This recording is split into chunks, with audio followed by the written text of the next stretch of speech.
Hi, come on in. I'm Lynn Stallings. I'm your theater master talent teacher. Today we're going to talk about stage parents.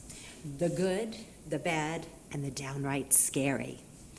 You know, the term stage parent has gotten a really bad name. Stage parent, a high-maintenance, overbearing parent of a young actor, aka a helicopter parent, an individual that obnoxiously demands special treatment for their child or places inappropriate pressure on their child to succeed, maybe living vicariously through their child. I firmly believe that most parents have the best of intentions. Most will make terrific stage parents when they understand how the business works.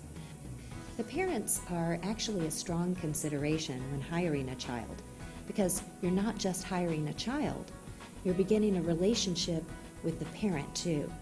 Parents are a tremendous element in a child's career, and they're the most important people in a child's life. So their influences are powerful. A child's self-worth and perspective will be shaped by the parent's outlook. Many showbiz parents simply want to give their children the opportunity to do something that the kid loves and wants to do, and that is certainly possible. First, how do you know if you are the scary stage parent?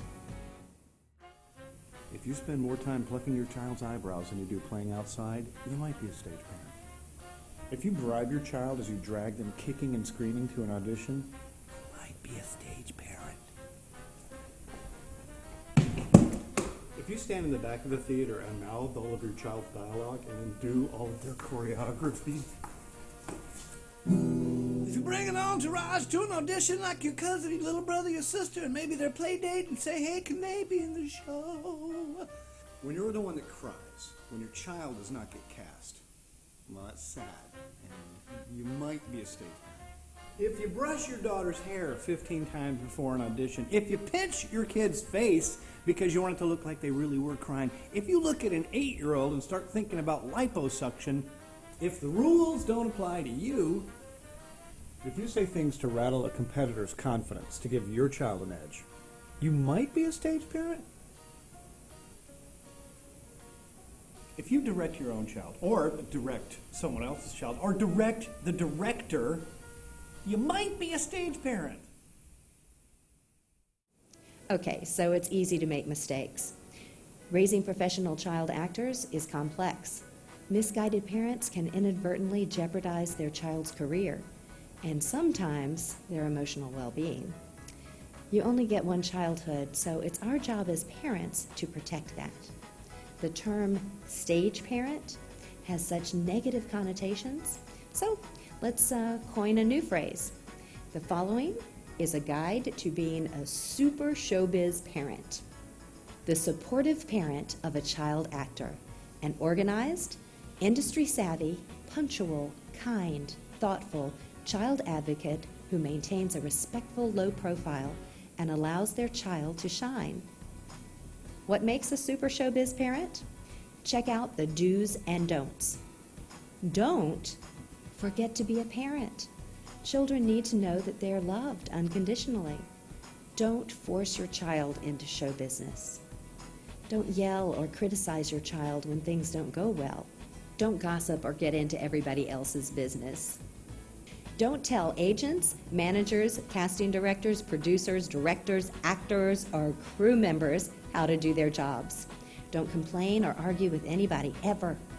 Don't micromanage by constantly correcting your child. Let them answer questions for themselves in interviews. Let them shine on their own. Don't waste your energy being jealous, mean, or snobby to other stage parents or kids. Don't brag, and don't put down the success of others. Now, the do's. Do make sure that your child is active and has a balanced diet and has some free time. Do involve your child in career decisions. Do continue to give your child family responsibilities. Do support them in the training that they need and plan carefully so they're not too stressed. Do make transportation available for auditions, even on short notice. And do protect their childhood. Do make the audition process about getting to perform that day. It's not about getting that particular job, because each audition gives the actor more exposure and experience, whether they get cast or not.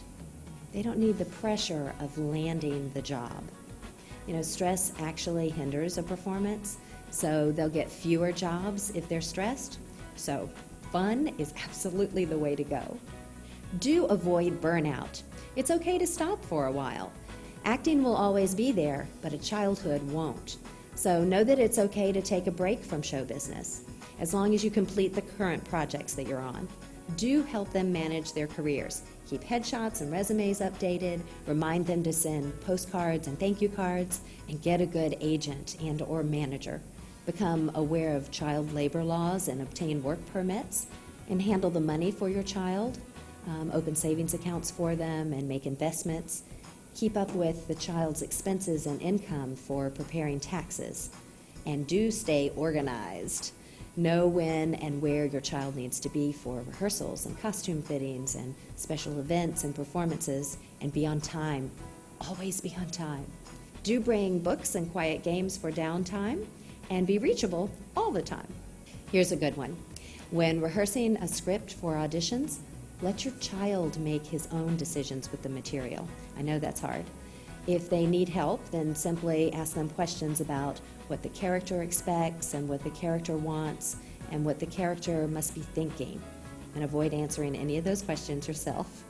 The child's instincts are typically wonderful and they're very natural, and it's a good idea to go to an acting coach for really big auditions.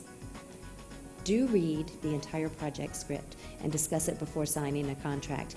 Kids are very different, and some subject matter is too mature or too disturbing for kids and even teens. And the job is certainly not worth it if it takes years in therapy to get over it emotionally. Do supervise your child at every audition. You may not be able to be in the room, but you need to be within earshot. Do make friends and celebrate the success of others. Whew, that's a lot. So I'm going to end with an agent's description of a super showbiz parent. This is every agent's dream. She said, "One delightful woman placed a teen boy and his younger brother with me. She did the headshots on time with nothing but a smile. She accepted the auditions readily and happily without giving me reasons why it wouldn't be convenient. She never forgot a holiday with a small gift or a card, and her children always showed up on time, always dressed appropriately, knowing their lines or having done whatever prep was necessary, and they were successful. Often she would be so quiet that I wouldn't even know that she was in the waiting room. Her patience was endless, and she never scheduled herself so tight that the boys had to leave without auditioning, even if they had to wait." Another good parenting idea for showbiz kids is that her boys always had something to read while they were waiting. Well, there you have it. Super showbiz parents have a positive impact at home and at the theater. These parents will be appreciated as important, respected members of the production. They're the insiders. Enjoy this creative journey. Thank you for listening.